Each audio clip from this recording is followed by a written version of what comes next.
sometime in 1984 that I know of, at least, or remember.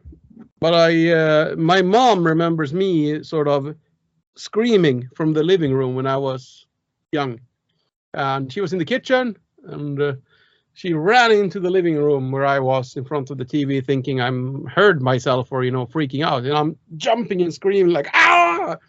And it turns out it's Twisted Sisters' "We're Not Gonna Take It" or "I Wanna Rock" music video. We don't know which one it is, so that's my first sort of memory of metal music, I guess, and I was 3 or 4, depending on what time of year that was.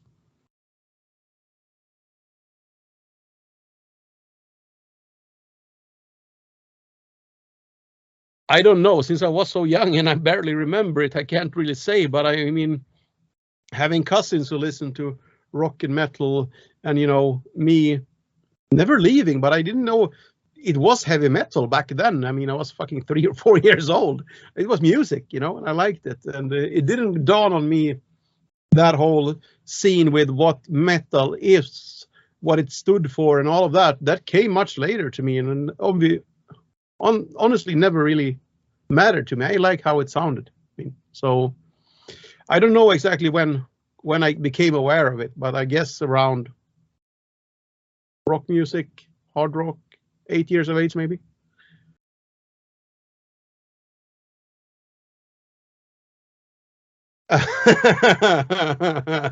Well, vocalist is a different story. I'll get to that.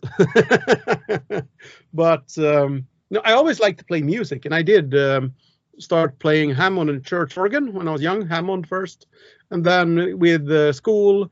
We had this music teacher who wanted everybody who wanted to play to be included in the school band, and so he put me on bass, and I was like, what are you doing? I'm the keyboarder. And he said, no, but you can read music, you know how to play, how music works, you can learn bass pretty fast, so then this other guy can join the band. And I thought, oh shit, but that got me started in bass, and then I started learning guitar and stuff like that. So ever since I was really young, I mean, at least 8 or 9 I think I was when I started playing music and took lessons for the first time, and I've kept that going all the time. However, playing keyboard in metal wasn't until a little bit later when I discovered Yngwie Malmsteen, and okay, these two things can go together. And when I joined what would later become Sabaton, was called vastly different band members, and different music. They didn't have any songs of their own at the time either, but when I came in, they found out that I was writing songs, and they asked me to sing, so they could hear what melodies, vocal melodies it was, since I'd written those as well. And then they basically told me that you'll sing until we find a singer. Lazy bastards.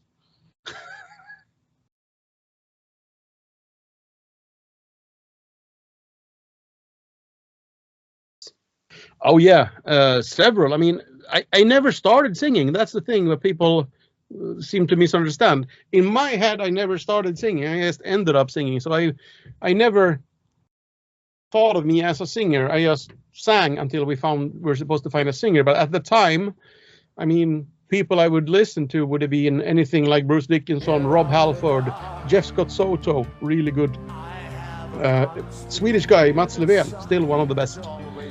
Thomas Wikström, Tony Martin, love him. Dio, Freddie Mercury, all of the usual suspects, I'd say. Mikael Kiski, of course, but I don't sound anything like any of those. And of course, Dee Snider, one of the greatest frontmen.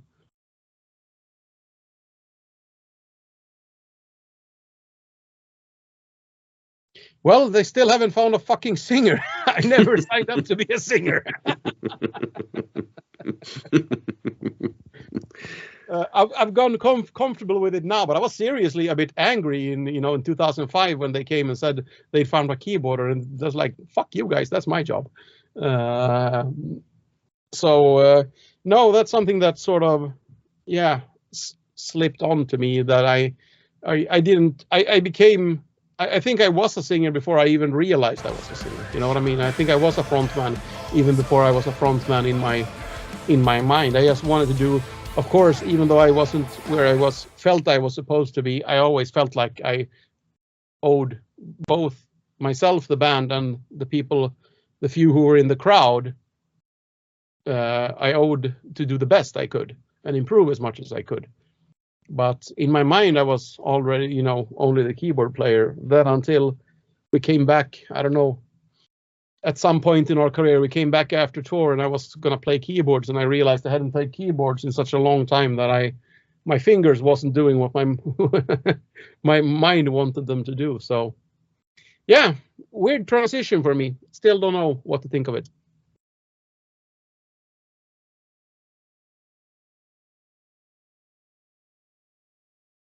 Yeah, in the beginning, I lost my voice all the time because I was screaming. I never had any lessons in the beginning. That came later. I tried a few vocal coaches just to make sure, I wasn't singing destructively in the beginning. And I tried 2 or 3. One said basically, I don't know what you're doing. Get out of here. One tried to help, what was only trying to teach me to sing in a classical, normal way. So fuck that girl. And then the next one was a bit older lady who were, I didn't go many times to her. I don't know, 10 times maybe or something like that. But she really helped with a few hints, tips and tricks, you know what I mean? Didn't take any lessons, but things to think of. And she actually taught me a lot about all of these rules, what you should and what you shouldn't do when you're a singer is actually bullshit. So I really respect her because she's took it on a very personal level and not trying to fit everybody into the same mold. And yeah, that was a really good experience to deal with her. But I mean, at that point, we were already thinking, 2007, 8, 9, 10. I don't remember exactly when it was, but I was already singing and touring. Just wanted to make sure I didn't mess up.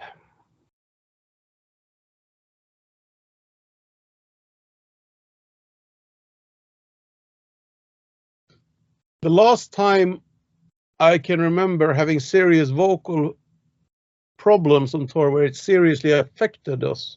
I mean, I've had, any singer will have vocal problems. This is about learning to sing anyway. Very good advice I got from sort of Bob Catley from Magnum and Tobias Summit from EmJay. We were drinking in Nottingham in 2006 after a concert. And I asked them about that because this was our first, real European tour we did in a nightliner. And they both were sort of the same opinion that you don't worry about you being sick and, not being able to sing. You have to learn to be sick and sing, lower or increase your lowest performance level, sort of. You're always going to have health issues when you're going on tour. You have to learn to sing without a voice. Even if you can barely speak, you can still, sing. I thought it sounded weird until I saw Tobias barely being able to speak and then doing still an okay show. I mean, it wasn't his best, obviously, he couldn't speak.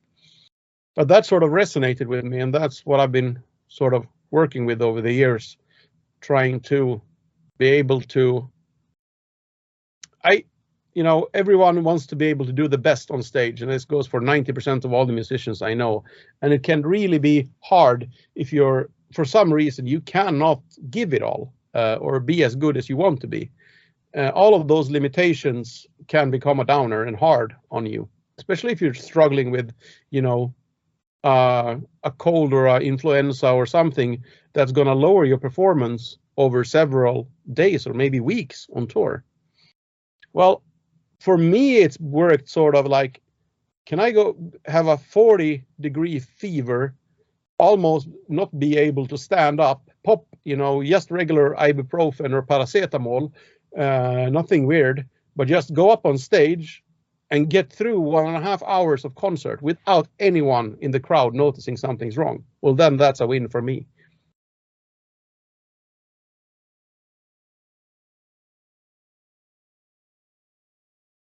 I was coming and going a bit. We hadn't played that many shows yet, and it was a bit tricky, I'd say. I lost my voice sometimes, but I was still reasonably young, and I remember getting really sick towards the end of the UK run. We started with a couple of UK shows where Dragon Force was the headliner and EmJay was the middle band, and then we were the opener.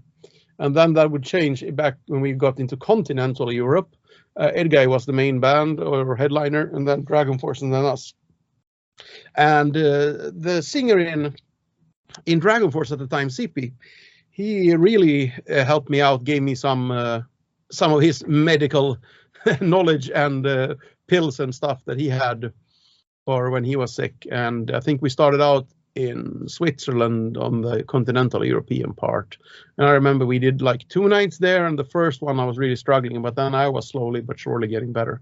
But that's the first time when it, sort of it hits, because anyone can be a singer when you're, playing 1 or 2 shows there, and then you have 1 or 2 weeks off, and then you play 1 or 2 shows or 3 maybe there. It's a whole different thing to do 30 shows in 33 days.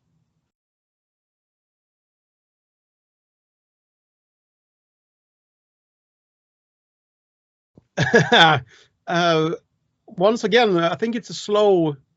It was never like I sat down and talked to them. I'm going to become a musician. I was still going to, electrical engineering and computers and electronics stuff in high school, sort of. After that, I became a music teacher for almost a year, I guess. And then I went to university level education. It's not a university though, but a college, I guess, for radio broadcast, music production and such things. And then getting other jobs in between, and then some more school along those lines. All the while I'm playing with the band. So it wasn't like a set path where I what, I'm going to quit school and then now I'm going to become a musician. This band sort of grew with were a part of me for such a long time, and it got bigger and bigger and bigger. So I don't think there ever was a shock when my mom and dad realized, oh, he's a rock musician. Maybe they would have thought it was stupid when they heard us, play back in 2001, and I would agree. we weren't that good, But by the time we're rolling in, let's say 2007, 8, or 9, and we start to make money out of it. To be honest, we're eating noodles amount of money, but I would almost, make a living out of only playing the band. That's sort of made sense to not worry about the other jobs anymore, and then it just happened, I guess.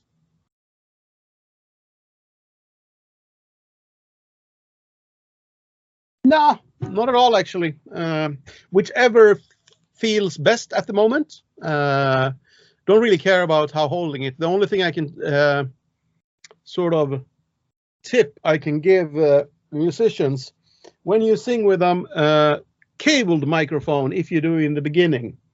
Don't only hold on to the microphone, hold on to the cable, make a loop out of it. I don't know if you can see me, but this is obviously headphones instead. Where's the cable? Don't hold the microphone like that and let the cable hang out. Grab onto a piece of the cable as well. Otherwise you or a very overexcited band member is going to step on your cable, and you'll be standing there with a microphone in hand, but the cable is on the floor.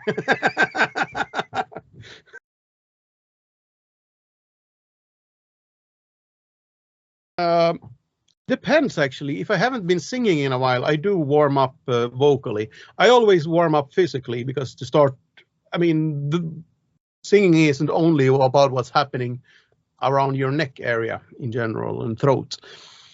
All kinds of support muscles are involved. So a physical warm-up is something I always do. Could it be crunches, sit-ups, or whatever you want to call it.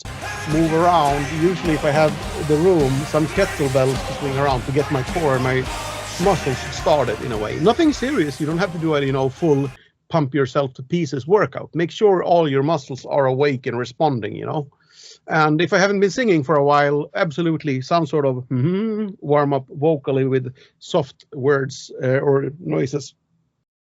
M and N sounds are usually not that destructive to your voice, instead of belting and screaming and warming up like that. But if I'm on tour, you know, I'm singing 5 or 6 days a week, I don't really need much of the vocal warm up. A little bit, of course, but then it's just the physical thing and making sure everything is working, that the stomach support is there.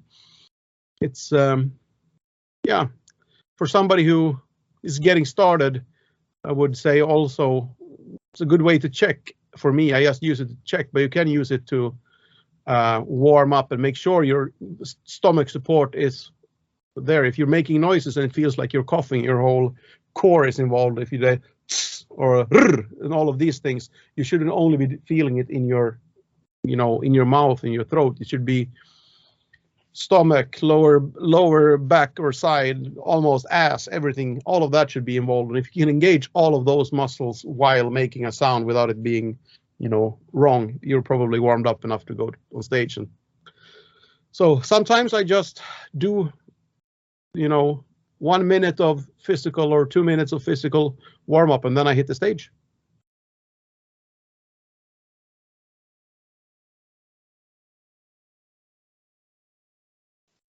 I've heard a lot of things, and I decided I'm not going to let my life and career be ruined by a lot of bullshit things. I can say though, milk, it creates some sort of a foam on your vocal cords. But you know, after 5 words, it's gone. They say don't drink coffee. Fuck that. I drink coffee anyway. I can say warm water or boiling water where you put some lemon and ginger in is helpful, absolutely. But other than that, all kinds of medications, throat pills, all of that, no, fuck that. It makes it worse for me. I lose control. It can numb the pain, you know, so you don't feel the pain, but you lose control. I mean, anything that makes your, you know, pain numb, it makes your muscles numb. You need those muscles. You need all that control to be able to balance, and you need it even more when you're sick, to feel exactly when your voice is about to break or something is going wrong. So I was a bit worried about it really, really early in the early years. And one of the best things to happen to me is to ignore almost all of those advices. Not all of them, of course. Don't get out after have done the show. Don't get out, get cold, drink all night and go to a metal pub where you have to scream to communicate with people. You will fuck up your voice. But I mean, under normal circumstances, I live and eat and do, I guess, what any normal person can do on tour without any special consideration.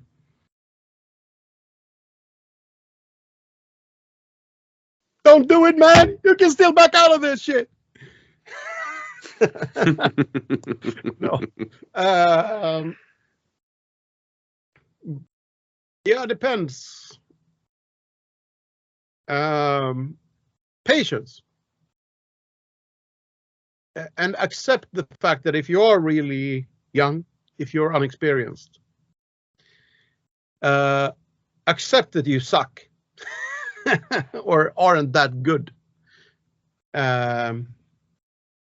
And yeah, take advice from people who's been doing it for a while, but don't take their advice as gospel because everybody's different. So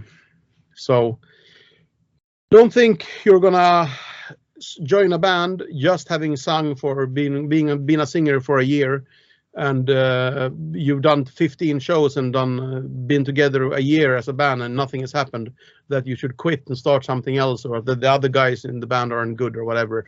No, it's probably you who aren't as good. Have patience. It'll take you hundreds of shows and hundreds, possibly thousands of rehearsals to become decent at what you do, like anything in life. And some people have it easier. They are extremely extrovert.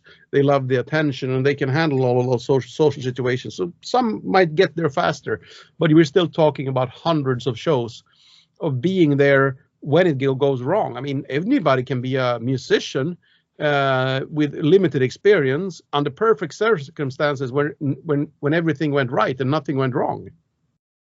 Serious thing is when you can barely hear what the rest of the band is singing, or nobody in the band can hear what's happening. Entertain the crowd while something is being fixed, making sure, yeah, there's a lot more to it than people think. I'm not saying it's the most complicated job in the world. It isn't, but it is harder, significantly harder, and more going on to being a musician on stage than most people think there is.